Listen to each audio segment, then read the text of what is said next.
Amigos de Capital 21, gracias por continuar con nosotros y en esta ocasión tenemos la fortuna de que nos acompañe aquí en nuestra casa Fela Domínguez, quien dará voz a la voz internacional de Nala, la versión latinoamericana de El Rey León.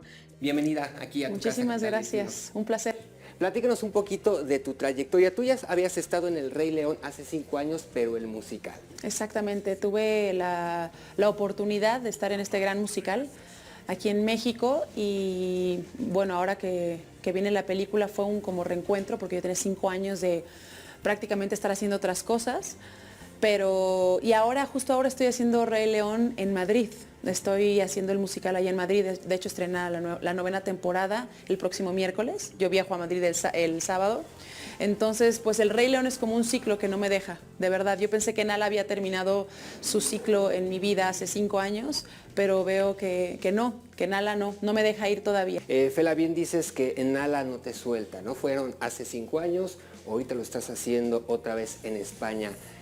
¿Cómo fue ese proceso para que te llamaran de Disney, ¿no? Para que te dijeran, queremos tu voz? Así fue una vez que yo audicioné, eso fue divino, pero aquí fue un proceso de castings.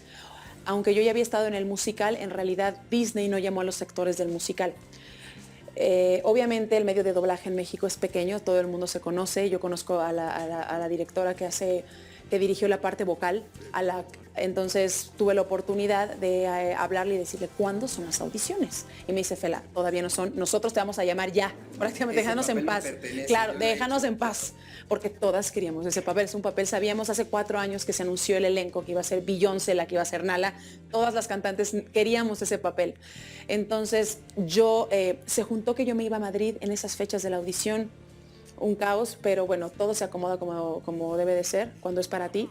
Me hicieron la audición, esa audición fue con la gente de México, me dirigió gente de México. En la segunda audición, que fue como un callback de teatro, pero aquí es de doblaje, ya estaban los de Disney de Los Ángeles en el estudio, yo no sabía.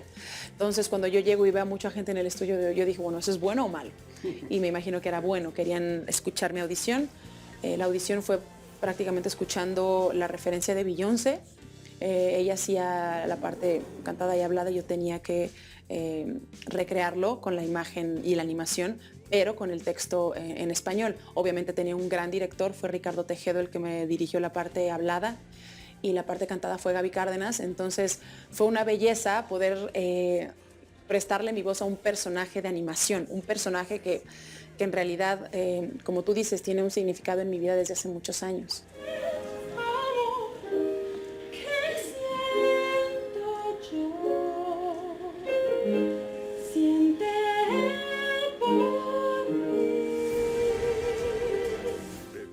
¿Cuál sería uno de los retos? Estás comentando de que es Beyoncé la que le hace la versión en Estados Unidos a Disney, ¿no?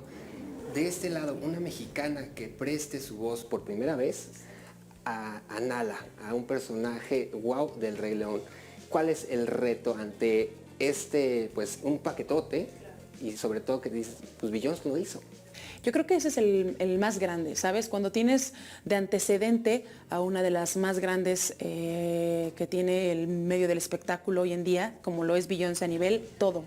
Es excelencia, disciplina, una de las mejores voces que se han escuchado. Entonces, saber que ella es Nala a nivel mundial ya es una responsabilidad muy fuerte porque todo el tiempo va a haber comparaciones. Todo el tiempo vas a tratar de llegar a un nivel que obviamente sabes que es inigualable esa mujer, pero tratar de hacerlo lo mejor posible a tu estilo, que suene natural y aparte que se pueda comparar con ella en cuestión de sentimientos, ¿no? Entonces, yo creo que ese es el reto más grande, que la gente lo acepte. Ese fue mi reto porque ya lo grabé. Y la parte del doblaje, que en realidad nunca había yo tenido la oportunidad de doblar un personaje, ni siquiera en series ni de nada. Y toparme con esta nueva actividad fue muy interesante, difícil, porque fue un día entero de grabación en la parte doblada, hablada. Y las primeras 2 horas batallaba un poquito y me tardaba porque yo quería como meterle demasiada energía y me decía el director no tanto. Entonces, pero ya después de esas 2 horas como que te vas acostumbrando y vas entendiendo el manejo del personaje y empieza a fluir. Y es lo que pasó. En esa sesión de grabación la pasamos increíble y me decía el director, mira, ¿dónde estabas en el medio del doblaje? Entonces ahora me doy cuenta que es algo que me gustaría hacer más adelante en algún otro momento, pero ese fue yo creo que los dos retos que representó este personaje. Perfecto, pues ahí está la trayectoria de Fela Domínguez y también el cumplimiento de un sueño, y por supuesto pues no se pierda el estreno de El Rey León versión latinoamericana, que se estrena el 19 de julio. La invitación, por favor. Amigos, por favor, no se pierdan el 19 de julio el estreno de El Rey León. Créanme que esta versión se va a quedar grabada en sus corazones. Tengo la fortuna de ser Nala, así que no se la pierdan el 19 de julio. Perfecto, pues ahí está. Nosotros continuamos con más información. Muchísimas gracias. Gracias a ti. Continuamos.